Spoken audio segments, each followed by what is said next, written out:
I can't wait any longer. Let's go. I can't believe you committed suicide. I cannot believe you committed suicide. How could you have done this? How could you have committed suicide?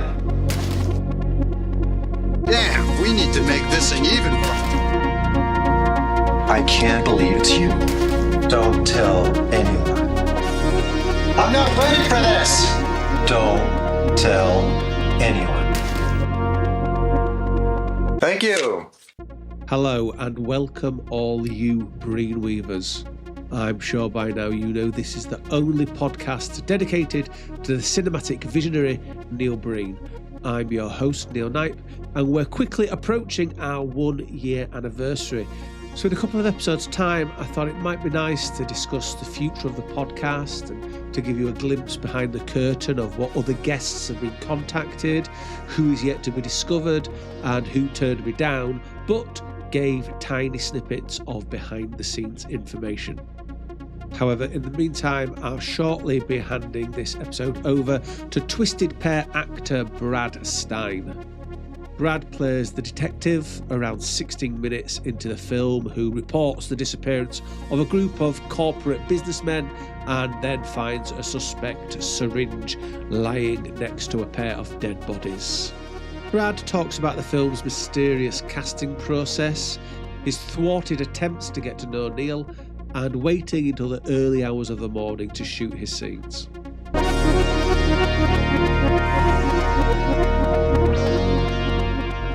Where were you at this point before starring in Twisted Pair? That's a great question. It was right before my brain damage. No, I'm just kidding. Basically, I would say I was in between. I was way past beginner. I was more in that intermediate phase trying to get to the next. So I recently moved from Portland, Oregon to Las Vegas, Nevada. And I was really, any type of feature film I saw, I was really going after. And I saw this one, and it looked really professional. I mean, the guy was hush-hush and very secretive about everything. So when I saw that, I'm like, okay, this looks good. And then there's a list of possible characters. I'm like, okay. Then he gave an age range. So he didn't give much information, but I said, it's going to probably film somewhere in this area. I'm like, okay, this sounds interesting. At the time, I guess, yes, intermediate, but I didn't ask too many questions. I saw an acting gig. It said pay. It said feature film. I said, I'm good. And that's what I did. I went for it. So that's exactly where I was. Things have changed. That's a great question to lead off. I am way past the intermediate phase, and I am very selective, which is a good thing now. Where did you see the audition notice and what information did it give then? I know you've given us a little bit there, but did it give any idea of the plot or what characters was it mentioning? And now I'm not 100% sure where I saw this. I'm pretty sure it was on like a Facebook group, like a Las Vegas actors group. I know the second one, the most recent one he did a few years ago, he was posting on there. And then he reached out to me, but we'll get into that later. I'm pretty sure it was that way. It was possible backstage. But it was either one and two. It was either a Facebook Las Vegas acting group or backstage. And he gave nothing. I mean, this was so hush-hush and secretive. I was very like, okay. But again, at that point in my acting career, I didn't ask too many questions. I saw pay, I saw acting, I saw feature-length movie. That was good enough for me. And then he, like, I guess, looked at all our stuff when I sent in all my demos, all my resumes, all my pictures. Then he was really interested. So then he did a formal interview. It was in Henderson, which is about 20, 25 minutes from my house. It was right near where this medical doctor I go to. And I'm like, okay, we're in this corporate building. I'm like, okay, does he like have a big production? I'm like, this is looking good. I get in there. I'm wearing like a nice shirt and tie and say hello. And it was a very awkward situation. I'm like, okay, this isn't his building. He's renting space. That's what he's doing. He's renting space, looking professional. And there's nothing wrong with that. He sits me down. We talk about my career. I think I asked a few questions about the movie. He didn't really elaborate. And then I didn't keep prying him into more information. And then he said, he'll let me know. I'm like, okay. I'm like, did you want me to read any sides? Did you want me to do a monologue? No, he just wanted to know about me, and then he selected me, and then there was the next step. Well, this was Neil's fifth film, So, were you already aware of him being in the area or his reputation at all? No, I didn't know anything. I didn't know who he was. I thought because he said L.A., I'm thinking this guy is a legit filmmaker. Why didn't I know this? Because I didn't do my research because I was pathetic and desperate for jobs. That's why. Like I said, intermediate, trying to get to that next level where I believe I am now. And it didn't matter to me. I should have done research, but I didn't. And no one warned me. No one told me. But was there any then justification as to why you were offered that role when he contacted you next? No, I mean, he must have just liked what he saw, my demos, my resumes, my pictures, meeting me. That'd be perfect. But he didn't offer me a certain role. He just said, you're going to have a part in a movie. So I'm like, okay. So he definitely wants me. He's considering me. But he didn't say police officer, business guy, boyfriend, husband, whatever. There was none of that. So, and again, I didn't ask too many questions. I wasn't too selective. So I was just waiting to the next process, which was a meeting with all the people he selected. So then this time he rented another studio. This guy must have money. I mean, I'm sure you could tell me more, but there's got to be some money. Like I'm going to assume an inheritance because he didn't seem like the brightest dude or the most successful, hardworking. I mean, I really don't know, but I'm just saying what I see. It's just from the outside, but I don't really know. But it was just strange. So now we meet in the studio that I've actually done a class, a couple auditions. So I was very familiar with this area, which was another part of town outside of near downtown Las Vegas. We all get together and he won't show a script and everything is hush hush. And he's not telling you what part you have, but you're just signing your life away, basically. You're signing your likeness away. You're signing that it's okay you don't have a script. It's okay that you're going to show up at this time, at this location, whenever you get it. This is what you're getting paid, and it was low. And I'm like, should I be doing this? Should I say no? And I'm like, I'll probably just do it. I'm already here, already wasted all this time. So were you signing just the contract or were you signing NDAs? NDAs and contracts. I believe there was NDAs. Yeah, but you can't talk about this. I'm like, talk about what? I don't know what character I am. I don't know the synopsis of the film. I don't even have a filming location right now. I know it's going to be somewhere in Las Vegas or Henderson, which is our little suburb. But like, it's like, I really didn't know what the heck. So I'm like, okay, we're just signing this and you're getting paid this amount. Is that okay? If you want to leave, you can leave. And I'm like, this is the weirdest meeting. But I'm like, you know what? I still in my head thought this guy might know someone, be someone. He might be a good filmmaker.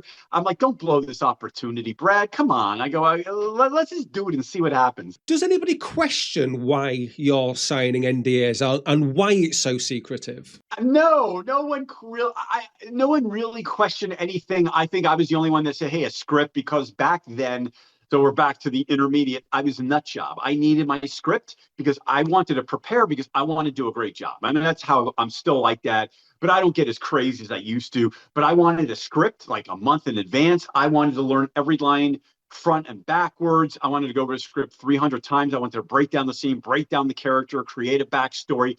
And I needed the script, but he did not provide any of that. So it was kind of like freaking out inside internally. But I'm like, okay, let's just take this as a challenge. But when did you get your sides? When did you get to know what you were doing? Great question. Right when we got to set. So I think the next step after that little informal meeting, then he gave us an email and it said be at Nevada State College at 8, let's say, I think it was 8 or 8:30 p.m. Park here, gives a map, very, very specific about everything. And I show up there, there's still no script. Then we get there, there's like another meeting and he says we're going to be filming till about 4 in the morning, 5 in the morning. Some people will be done at 11. Some people done at 1. Some people are going to be going to 4 or 5. And of course, I was the one going to 4 or 5. I mean, it was brutal. But yeah, he finally gave us a script after his little meeting and probably an hour after we're there, and he expects us to memorize it. Now, most people there, I think everyone there pretty much were in like a business scene, like playing business executives, and they had all 1 or 2 lines. Me, I played a detective. So I didn't know the part either until I got there. I'm playing the detective, but he did tell me to wear a black suit and give me a bunch of options with shirts and ties. And that's when I got the script. I'm like, okay, I got about 2.5 pages, almost 3 pages there of dialogue. Yeah, I think it was 3 pages of dialogue, close to 3 pages. And I have to remember this, And about, I don't know, whenever I was shooting, because he didn't say, Brad, you're on at 12, you're on at 1. I mean, it could be 12, it could be 2, it could be 3. Who knows when it was ready for me to shoot? So he was doing other scenes. He had like one filmmaker with him, I guess his camera guy, and that was really it. So one of them did boom. I guess the camera guy did boom, and they did the lav mics, and that was it. So it was a two-man crew. Plus, he was in on a lot of the scenes. I don't think he was doing any scenes that day, so he was helping. That's what I think he was doing. Boom and camera guy, and that was it. And then my guy, my other detective, did not show up. So he's like, so I remember later he came up to me a couple hours later as I was sitting there trying to learn my lines. Now he says to me, "You're going to have to remember all the lines." So I'm going to do my lines and his line, and it's going to be like just me talking to myself or on the phone. So now he changed the scene like an hour right before we filmed. So now I got to memorize his lines. So basically, it's the whole script, 2+ pages that I'm remembering, and I got to memorize, and I got to perform. And now I'm on the phone, and I'm walking, and I'm doing this, and it's crazy. And I remember just looking at other people, and I don't know what, I'm not 100% sure he said this. I think he said, hey, just learn your lines and don't try to communicate with each other. It felt like kind of weird. And I think even in my head that what was circulating was maybe this is like a hidden camera show or like one of those reality shows where it's like a show inside a movie and they want to see our reactions. I was kind of thinking that. That's happened a few times. But I've had a lot of weird, a lot of different, a lot of unique experiences. And I got to say, this was the most unique and the weirdest, the strangest.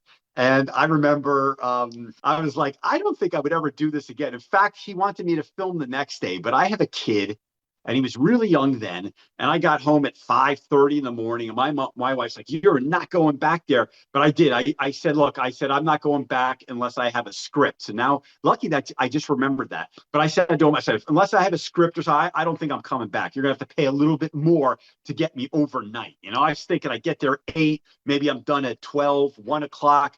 But getting home 5:30 in the morning, I was like, nah, I don't think I'm going to do this again. So I never went back for the second day. And there was more, it was like another scene or two or whatever. So how much of what you shot ended up in the movie? You know, that's another, I barely saw this. I didn't watch the whole movie. In fact, I had a friend, he's kind of a pirate, kind of figures out, he's got me a lot of my materials, movies that were like 4 movies and stuff. I've got to see my material. And he actually said, I can grab your material, I can send it to you, make it in the file. I said, you know what, don't worry about it.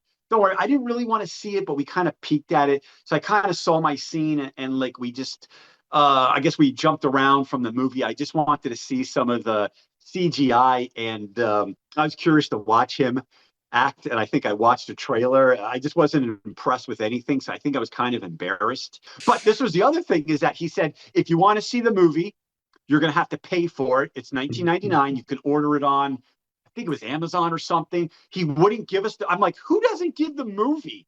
I'm like, only a few people have done that, but no one like actually says you're going to have to pay for your movie. I was like, what? Then what about just my scene? You have to pay for the movie. Oh, then we're going to have a movie premiere in LA and you're going to have to pay to get there. You're going to have to pay to be a part of it. I was like, this is weird. So it was like in the head, out the head. Once I did the movie, I'm like, I'm not getting the material, obviously. I'm never going to see this, and I don't care. How did that night of filming go then? Was it smooth? Yeah, well, it's weird. I wouldn't say smooth because there's no communication. He was off around the Nevada State College campus shooting whatever. They shot that like executive scene first. So I watched a little bit of it, and it was like I said, everyone had like one line. It was kind of weird, but I was like, okay, maybe it's good. I don't know what the movie's about. I don't know what's really happening in this scene because I'm outside the room. They didn't want me in there, obviously. And then I had to wait several hours, 3 hours before I filmed. So it was like I was getting really tired. I mean, you can imagine it's 3:45, 4 o'clock. Finally, I think around 3:45, 4 o'clock is when he said, okay, you're up. And then it's just like, okay, we're going to shoot in this room, this hallway. And then there was a little walking. I remember there was a phone conversation. I remember a body, and that was it. And, after all these years, I was like, I would never film with this guy again. I would never work with him again. Why would I? But I was like, it wasn't a bad experience. It was a weird experience. I met this interesting guy and another actor. He was pretty good. And I don't want to. I would never take it back. And how pacey was it? Was it quite? Was it? You know, a couple of takes and move on. Yeah, like I said, I was basically there for 7 hours before I shot. About 7 hours. I shot maybe, God, it must have been less than an hour. We did a couple of different scenes or different shots, a couple takes. He was good with one. I'm a little bit crazy because I really care about my art and making everyone pleased and very happy. So I wanted to do another take. Oh no, it's good. It's good. I'm like, God, I'm supposed to have another co-star here, another actor, and there's no one here. I mean, can I bang it out again? And yeah, he was ready to move on and to go and to do the next thing. I was like, okay. And he's like, yeah, so you'll come back tomorrow. We'll get someone else for you. Or maybe it was the day after, and I'm like, I don't know. And I thought about it. I woke up in the morning. I'm like, no. I can't do this again. I need communication. I need appreciation. I need something. There was no really direction. It was weird. It was weird. I mean, you say there wasn't really any direction. I mean, what direction was there? Was it just a case of stand here, go there? Yeah, it was more like stage directions. You're going to pick up your phone on this line, and you're just going to walk over here and you're just going to say the lines. I mean, no one really likes that. I mean, I like to get direction. I like to see them as passionate as I am. But obviously, if you give someone the script a couple hours before filming and their character, then do you really care about your movie? Now, I remember for the next couple years, I was so puzzled about this guy. And I'm thinking, is this a game? Is this a joke? Does he really think these are good movies? Is he putting it out? Does he care? Because if he cared, he would want the best, and he would want the best to be prepared. And I just didn't see that. And I'm like, so what is this? And then I think I told you when we first were chit-chatting over the phone that a couple of years ago, I did this commercial for a local an eyeglass doctor or an eye doctor out here. And I remember the guy from New York who was the director said, he was, I remember your name and face. Did you ever do a Neil Breen movie? And I was honestly, I think this was right before we shot. And I'm like, I'm going to get fired. They're going to replace me. I'm like, no, I denied it. I actually denied it. I lied. I go, no, who's that? I was, oh no. He goes, you look really familiar. You sure? He goes, you were good. You played like a detective. And I'm like, oh crap. Oh shit. I'm like, no. I'm like, yeah, I don't think so. And then I admitted it was me. And he was laughing and he understood. He goes, dude, there's a huge cult following for this guy. We all watch it to laugh at it. I go, really? I go, so is this real bad on me? Does this look really horrible? I was like, no, not at all. He goes, not you, but him. I'm like, okay. You mentioned the word interesting. You found him an interesting guy. Oh, yeah. So let's explain interesting then. How okay. So? Okay, interesting. This is a great question. You're a good man, Neil. I like it. Very interesting. I guess my sister and I have always been into very strange people. I'm not going to get into all kinds of examples, but we've had a lot of people call the house, follow us around because I find them interesting. Not in a way of making fun, because I don't like to make fun. Maybe I'm very observant. That's why I've become a solid actor. I like to observe people and observe emotions and thought process and how these people function.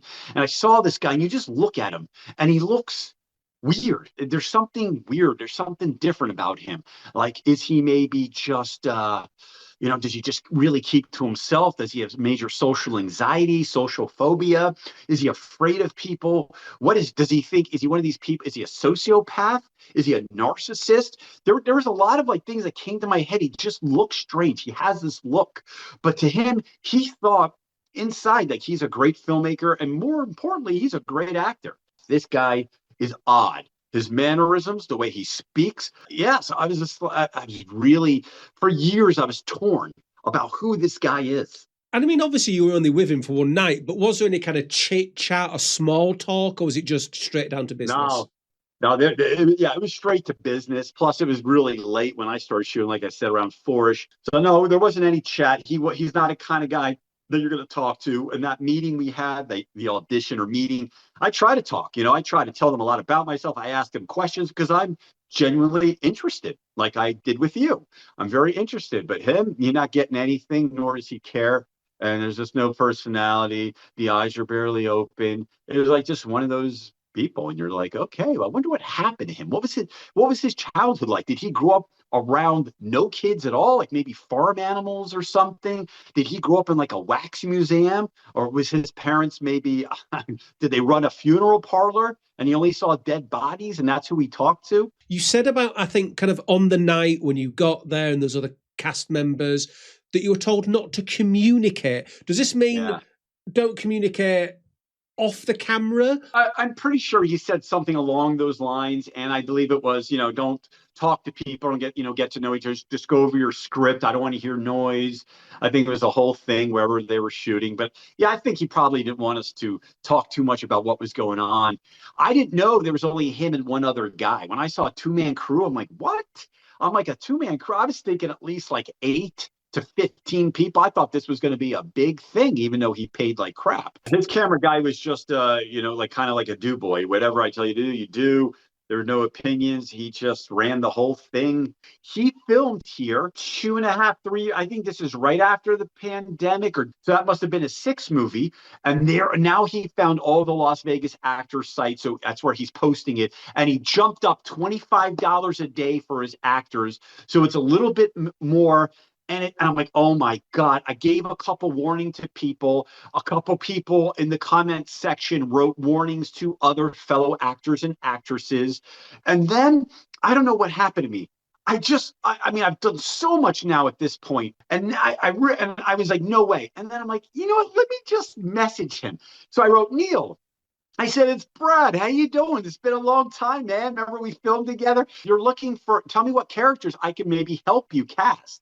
I know a lot of actors here. So then he wrote back to me and he told me what they need.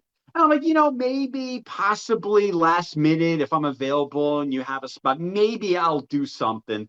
But I never wrote back, and then he just never wrote back. And I think I sent him a few people. Then he did follow up once, and he goes, so this person never wrote me back. I go, well, I mean, I just gave them to you. I can't make them write you back, but, you're not paying a lot. How did you feel about the film? How did you feel about your performance? How did you feel about the whole kind of shebang when you saw it? Yeah, like I said, I think I was a little slightly embarrassed just because of the production value. I wasn't impressed with that. It's not what I expected. Maybe that's what, that's why, because I didn't do my research. I didn't watch any Neil Breen movies. I didn't know who he was. Like, ooh, and I thought there would be some, real, maybe some at least B-level actors, and really didn't get much of that. I didn't know he was starring in it. I didn't know that he's not really a quality actor. So yeah, that's all. I was puzzled for that stuff. So I was kind of like embarrassed. That's why I just skimmed through it. Like, oh, I remember I was going, oh boy, this is not good. Sometimes I'm overly, I guess, criticism to myself and to others. But yeah, that's just me being honest and stuff. Where did you go in your career after this thing up until this point? Where did your career take you? Well, I mean, I like to keep saying it's on an upward arc like that. But yeah, I mean, I've done a lot more. I've done some better stuff. I filmed the movie with Daniel Baldwin, one of the Baldwin brothers, the second oldest one. So we did a scene. It was like a mobster, mafioso type movie. And I lost all his money investing. I'm like the financial guy. And he kills me. And it was a cool little scene, but it was a short. Hopefully that movie will be good. And they filmed that here in Vegas and in LA. Again, I don't regret any of this, Neil. I don't regret any of this. Again, I look back at it, you know what? It was some good memories. And I pretty much had a decent time.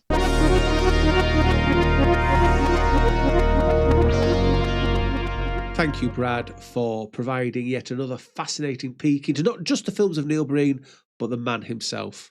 Yes, thank you, Brad, for all your time and generosity. Now, Brad takes a prestigious title of being the 10th crew or cast member I've spoken with, and continues the trend of being a wonderfully kind and giving person to connect with.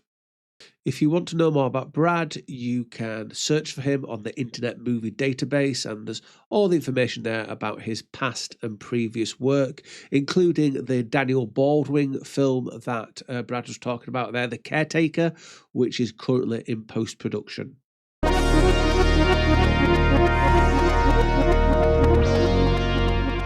I won't give anything away, but next time I should have quite the jam-packed show for all you Breen Weavers. So to make sure you don't miss that, then please rate, subscribe, like, share, spread the word, please. Remember, if you do all that stuff, then when the next episode drops, you'll get that straight away. Before I get off, I just wanted to introduce you to another project I've got going at the moment. It's a charity I've set up to encourage young children to engage in cinema. And as much as I think children from a young age should be exposed to Neil Breen, for this venture I decided to use the work of Steven Spielberg. Basically, what I ask is if you have any old Steven Spielberg DVDs or Blu-rays, that you donate them. I then put these into a kind of a package, a retrospective of his work, and these homemade box sets of his films go out to young children to make them cine literate. So if you have any unwanted copies of E.T., Jaws, West Side Story, any of his films, if you could contact me please and donate them, that would be much appreciated. There is one exception though. I did get offered a huge job lot of unsold DVDs of Spielberg's 1991 classic starring Dustin Hoffman, Robin Williams and Julia Roberts. So I don't need any more of those please. I repeat, no more damn hooks. No more hooks. You've been listening to My Scene with Breen, a Neil Breen podcast and a Bite My Thumb production. Your host was Neil Knight. Bite My Thumb can be followed on Twitter or X at Bite My Thumb, on Twitch at twitch.tv/bitemythumb, on YouTube at bitemythumbtv, or on Letterboxd at bitemythumb. All music was written and created by Cotsplays. He can be followed on Twitch at twitch.tv/Cotsplays, where every Saturday morning at 12 p.m. he'll be making live music. Please don't forget to like, subscribe, share, and rate this episode.